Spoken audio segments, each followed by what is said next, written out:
Sumainyo ang Panginoon. At sumaiyo rin. Ang mabuting balita ng Panginoon ayon kay San Mateo. Papuri sa iyo, Panginoon. Noong panahong iyon, umalis si Jesus at sa kanyang paglakad, nakita niya ang isang taong ang pangalay Mateo. Nakaupo ito sa paningilan ng buwis.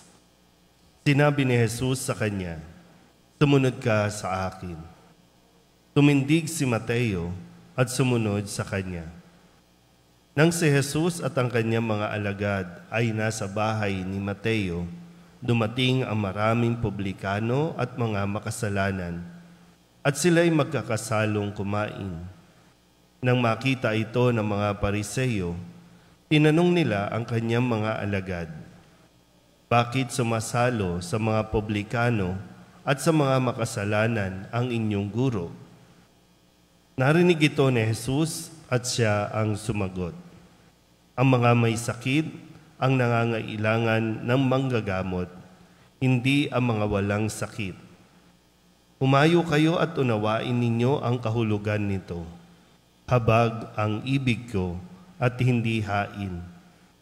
Sapagkat naparito ako upang tawagin ang mga makasalanan, hindi ang mga banal." Ang mabuting balita ng Panginoon. Pinupuri ka namin, Panginoong Hesus Kristo. Isang magandang umaga po sa inyong lahat.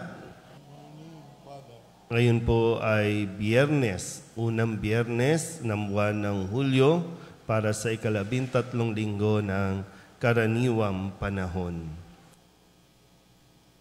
Paano po kapag makita ninyo sa social media o kaya sa TV na nakiki-associate ako o kaya naman ay kasama ninyong may kasama akong kumain na mga korap, makasalanan na sinasabi ng lipunan, ano po kaya ang mangyayari? Ngayon kasi sa lipunan natin ay marami talagang mapanghusga. Marami yung agad-agad nagbibigay ng conclusion. Ay, si Father. Naalala niyo po ba yung dating issue na mga SUB bishop, mga Pajero bishop? Kasi yung mga bishop ay ka-close ng isang dati, ni Gloria Macapagal. Paano ba? Ano ba ang gagawin natin? Kasi ako minsan, parang siguro naman, nalalaman nyo na, hindi ako sanay at hindi ako mahilig makiusap o makihalubilo sa mga politiko. Ano ba? Dahil ba sa baka kung anong sasabihin ng mga tao, ng mga parishioner, na makakakita, ay si Father kasama si ganito, si Father kasama yan. Sa tingin nyo ba, ganun din magiging reaction ninyo? Pag may nakita kayong post, ay si Father nagliwaliw kasama si Mayor. Ano bang gagawin natin? Sige nga. Ulitin ko, madali tayong magbigay ng husga. Picture nga lang di ba? Pag picture nga lang, ang dami na nating kwento, ang dami na nating interpretasyon. Maganda po na mapaalalahanan tayo na hindi ganyan mag-isip si Jesus. Hindi ganyan kumilos si Jesus. Kaya nga marami po na iskandalo noon nang siya po ay makisalo kay Mateo. Pumasok sa bahay ni Mateo. Kumain kasama si Mateo at ang kanyang mga kaibigan na ang turing ng lipunan ay makasalanan dahil sa kanilang trabaho, ang maningil ng buwis.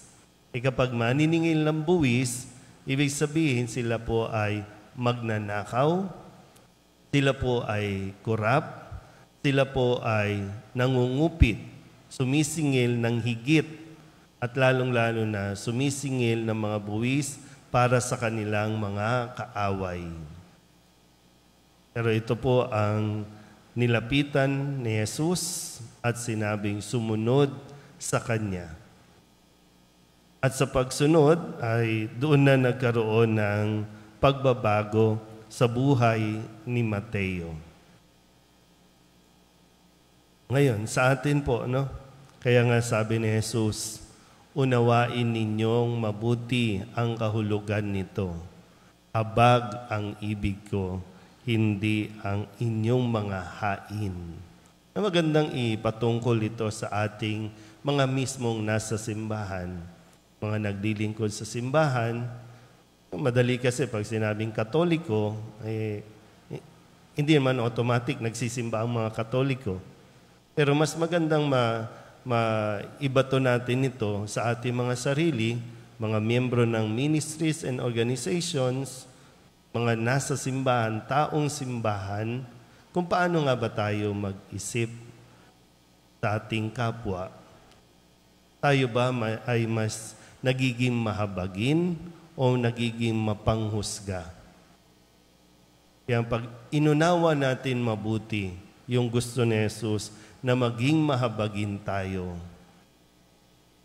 balikan natin kung sino nga ba tayo. Pwedeng, sino nga ba tayo dati? Di ba, kinahabagan lang din tayo ng Diyos. Kinaawaan lang din tayo ng Diyos. Minahal lang din tayo ng Diyos. Kasi pag nakalimutan natin yan, ang mangyayari, tayo ay magiging yung tinatawag na self-righteous. Na tayo na yung mabait, tayo na yung, tayo lang dapat.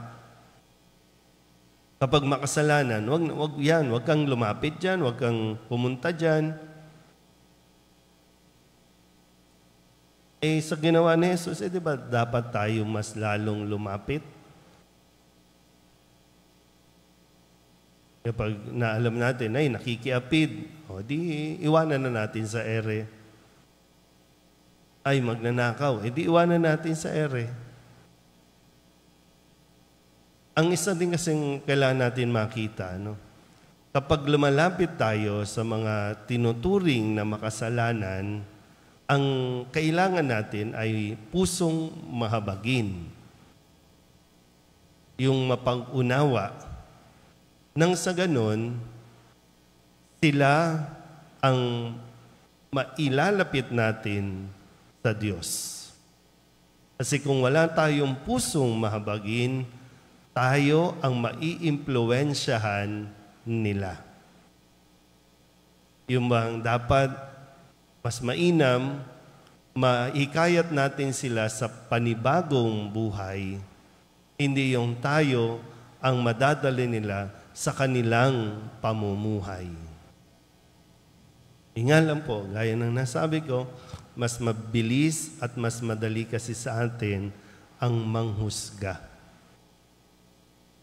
ang lumayo sa ating po mga hinuhusgahan. Kasi sila marumi, makasalanan, tayo, hindi ko alam kung anong iniisip natin sa ating mga sarili. Tayo lang kasi.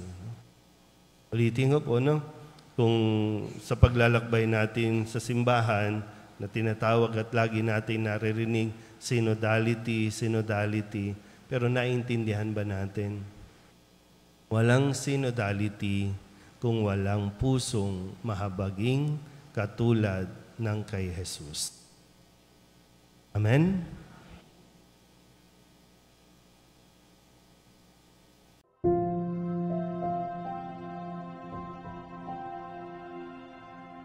Thank you.